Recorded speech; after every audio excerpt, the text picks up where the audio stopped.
జీవికి సావు పుట్టుకలు లేవు.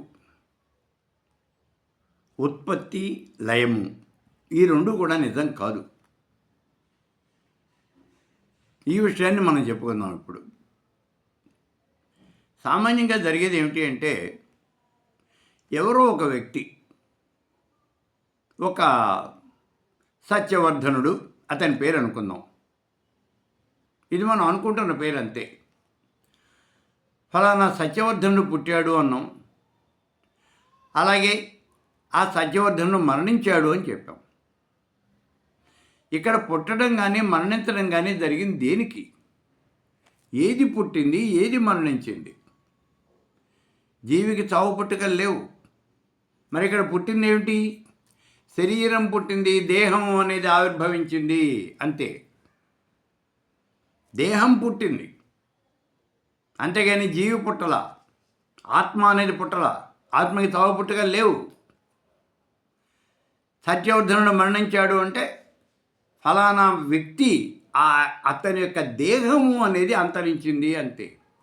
ఆ దేహంలో చలనం అయిపోయింది కాబట్టి అతను మరణించాడు అని చెప్పుకుంటున్నాం. అంతేగాని అతనిలో ఉన్నటువంటి ఆత్మకి చావు పుట్టుకలు లేవు. ఇక్కడ చిన్న అనుమానం వస్తుంది. ఇప్పుడు జీవి అని అన్నారండి, ఇప్పుడు ఇది మనుషుడా, మానవుడికా, లేకపోతే మిగిలినటువంటి జీవరాశి కూడా ఇదే సూత్రం వర్తిస్తుందా? ఇదే సూత్రం 84 లక్షల రకాలైనటువంటి జీవరాశికి వర్తిస్తుంది. అంటే మనుషులు, ఈ మనుషులతో పాటుగా పశువులు, పక్షులు, మృగాలు, కీటకాలు, క్రిమి కీటకాలకు కూడా మనం బ్యాక్టీరియా అని చెప్తాను చూడండి. ఏకగణజీవి, ద్వికణజీవి, ఇట్లా బహుకణజీవి, ఈ జీవులకు కూడా వర్తిస్తుంది. జగత్తులో ఉన్నటువంటి అన్నింటికీ వర్తిస్తుంది. చెట్లు, చేమలు, కొండలు, బండలు అన్నింటికీ వర్తిస్తుంది ఈ సూత్రం. ఇవి ఏవి పుట్టడం లేదు, ఏవి మరణించడం లేదు. ఈ కొండలు, బండలు, చెట్లు, చేమలు ఎట్లా వచ్చాయండి? గతంలో ఘోరమైనటువంటి కర్మలు చేసినటువంటి వాళ్ళు, గత జన్మలలో దుర్మార్గమైనటువంటి కర్మలు చేసినటువంటి వాళ్ళంతా కూడా వాళ్ళ పాపాన్ని అనుభవించడం కోసం ఇదిగో ఇలా కొండలు, బండలుగా జన్మిస్తూ ఉంటారు. వాళ్ళు అవతరిస్తూ ఉంటారు. అవతరించి ఏమీ చేయలేక ఆ కర్మని అలా వాళ్ళు అనుభవిస్తూ ఉంటారు. అంతేగాని జీవి అనేది ఎక్కడా కూడా జన్మించడం కానీ మరణించడం కానీ, అంటే జీవి అంటే జీవాత్మ, జీవాత్మ జన్మించడం కానీ మరణించడం కానీ ఉండదు. ఎందుకంటే ఇక్కడ ఈ జీవాత్మకి చావు పుట్టుక అనేవి లేవు అనేటటువంటి విషయాన్ని మనం చెప్తున్నాం. ఇక్కడ జీవాత్మకి చావు లేదు, పుట్టుక లేదు, జనన మరణాలు లేవు. మనం ఏం చెప్తున్నాం? సృష్టి ప్రారంభం సమయంలో మానవుణ్ణి అంటే జీవుని సృష్టించిన తర్వాత బ్రహ్మానందం కూడా పరమాత్మ ఈ జీవుల్లో ప్రవేశించింది, దేహంలో ప్రవేశించింది. దేహంలో ప్రవేశించింది కాబట్టి దేహాత్మ అనబడింది. అదే జీవాత్మ. జీవుల్లో ప్రవేశించింది కాబట్టి జీవాత్మ. మరణ సమయంలో దేహంలో చలనం ఆగిపోతుంది, ఆ జీవాత్మ కాస్త మళ్ళీ బయటికి వెళ్ళిపోతుంది. అదే మనం ప్రాణాలు పోయినాయి అని అంటున్నాం. మనం ఆ జీవాత్మ బయటికి వెళ్ళిపోతుంది. ఆ వెళ్ళిపోయినటువంటి జీవాత్మ ఏం చేస్తోంది? ఉత్తరాయణ మార్గం గుండా కానీ దక్షిణాయన మార్గం గుండా కానీ ఏదో ఒక మార్గం గుండా వెళ్ళిపోతుంది.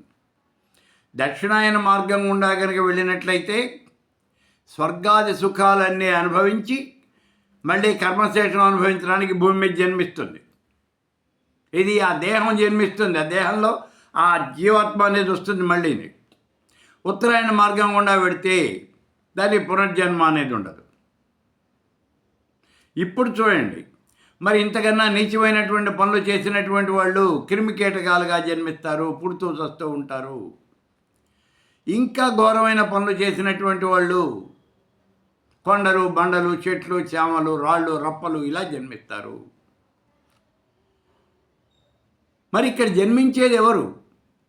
కర్మని అనుభవించేది ఎవరు? నీ దేహము. అంతేగాని దేహానికి నీకు ఏ రకమైన సంబంధము కూడా లేదు. కర్మ చేస్తున్నది ఎవరు? నీ శరీరంలో ఉన్నటువంటి జీవాత్మ చేస్తుంది ఆ కర్మని? లేదు, నువ్వు చేస్తున్నావు. నువ్వు చేస్తున్నావు అంటే నీ దేహం చేస్తోంది. కర్మం చేసేది ఈ దేహం. పాంచభౌతికమైనటువంటి ఈ దేహమే కర్మను చేస్తోంది. కాబట్టి కర్మఫలాన్ని అనుభవించాల్సింది ఎవరు? ఎవరైతే కర్మ చేశారో వాళ్ళే అనుభవించాలి తప్పించి పక్క వాళ్ళు అనుభవించరు. ఎవరు కర్మ చేశారో వాళ్ళే కర్మ ఫలితాన్ని అనుభవిస్తారు. కాబట్టి ఈ శరీరం కర్మ చేస్తోంది, ఆ శరీరమే కర్మ ఫలితాన్ని అనుభవిస్తుంది. ఆ కర్మ ఫలితాన్ని అనుభవించడం కోసం మళ్ళీ జన్మిస్తుంది. అయితే మరి ఆ జీవాత్మ లేకపోతే శరీరం అనేది పనిచేయదు కదా. నిజమే. అప్పుడు ఏమవుతుందంటే ఈ శరీరంలో ప్రవేశించింది బ్రహ్మరంధం గుండా ఆత్మ అని చెప్పుకున్నాం కదా. అలా ప్రవేశించినటువంటి ఆ ఆత్మ నేను అంటే దేహము అనేటటువంటి భావన చేస్తూ ఉన్నది. అజ్ఞానంతో కూరుకుపోయి నేను అంటే దేహము అని భావన చేస్తోంది. ఈ అజ్ఞానం చేత వీటన్నింటికి కర్త భోక్త అన్నీ కూడా నేనేను అని భావన చేస్తోంది. అంతే. ఆ భావన చేయటం వల్లే మళ్ళీ తాను జన్మించటం అనేది ఆ కర్మశేషాన్ని అనుభవించడం కోసం జన్మించడం అనేది జరుగుతుంది తప్పించి లేకపోతే అసలు ఆ జీవాత్మకి జనన మరణాలు అనేవి లేవు. ఆత్మకి జననం లేదు. ఆత్మ చచ్చేది కాదు, చంపేది కాదు, చంపబడేది అంతకన్నా కూడా కాదు. ఆత్మకి చావు పుట్టుకలు లేవు. కాబట్టి జీవాత్మ ఈ ఆత్మకి జనన మరణాలు ఉన్నాయా, చావు పుట్టుకలు ఉన్నాయా అంటే చావు పుట్టుకలు జనన మరణాలు ఇవేవి కూడా ఆత్మకి లేవు.